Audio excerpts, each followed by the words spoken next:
Okay, so when you dive into the book of Revelation, there's this huge world-dominating power that shows up, and it's called Babylon.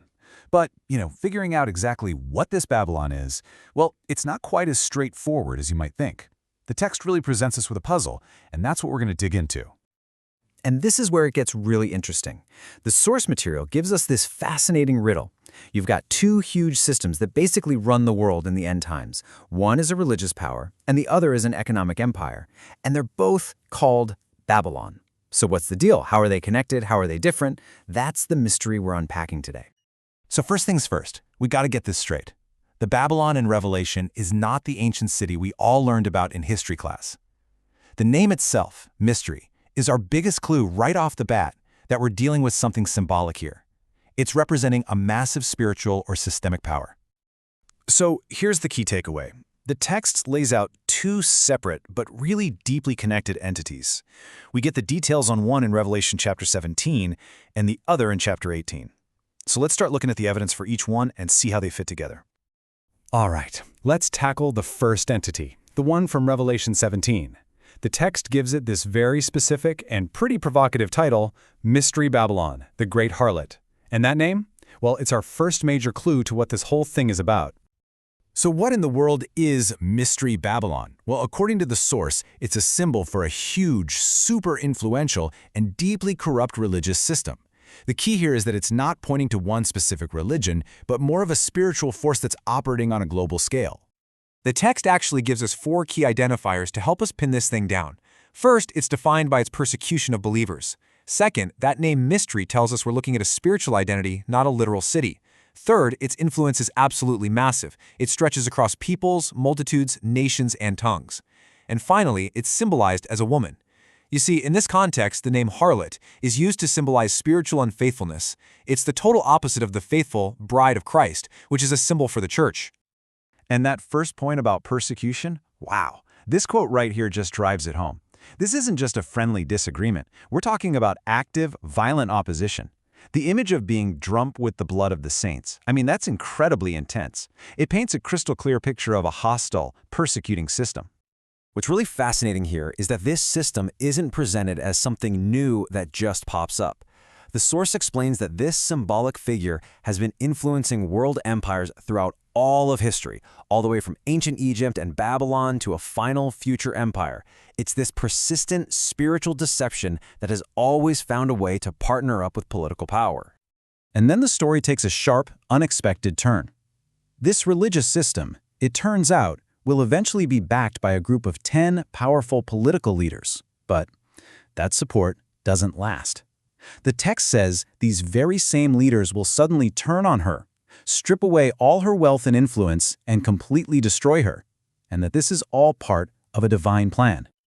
Okay, so we've got the religious system down. Now let's pivot to Revelation chapter 18, which introduces the second Babylon. This one isn't described in spiritual terms at all. No, this one is all about its incredible economic and commercial power. The clearest way to see the difference between these two is just to look at the words being used. Chapter 17, as you can see, is full of spiritual language, words like harlot and mystery. But as soon as you hit chapter 18, the vocabulary completely shifts to the world of commerce and trade. The text itself draws a really clear line in the sand between the two. And this point is just hammered home by how much commercial language there is. Seriously, the chapter is saturated with terms about the global marketplace. Merchants of the earth, merchandise, shipmasters, sailors, craftsmen. There is absolutely no doubt that this Babylon the Great is all about a worldwide economic system. This quote, it just perfectly captures the attitude of this global economy. It's a system that's built on pride, on luxury, and this really deep, false sense of security. It makes people feel self-sufficient, invincible, like if you have enough wealth, you're totally immune to disaster. So we have a religious system and an economic system, both called Babylon. But are they totally separate? Not a chance.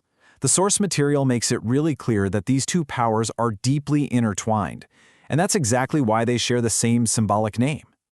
This table lays out the parallels really clearly. Just look, both are responsible for persecuting believers.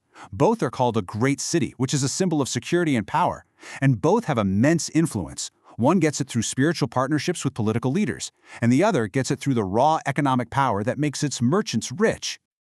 But despite all that pride and power, the fall of the economic system is just as sudden and dramatic as the religious one. The text says it over and over again. The speed of its collapse is stunning. In 1 hour, all of that wealth, all that luxury, it just vanishes, leaving the world's merchants in total shock and despair. But while the world is mourning the loss of its great economic engine, the perspective from heaven could not be more different. Up there, the fall of these corrupt systems is actually a huge cause for celebration. The whole narrative shifts in chapter 19 to show us this incredible contrast. The destruction of the great harlot, that deceptive religious system that led everyone astray, it triggers this massive chorus of praise in heaven. They're celebrating God's justice.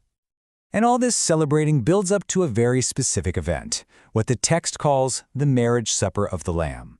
The source explains that this is a lot like an ancient Jewish wedding feast, and it's a symbol for the final, joyous, eternal union between Christ and his people.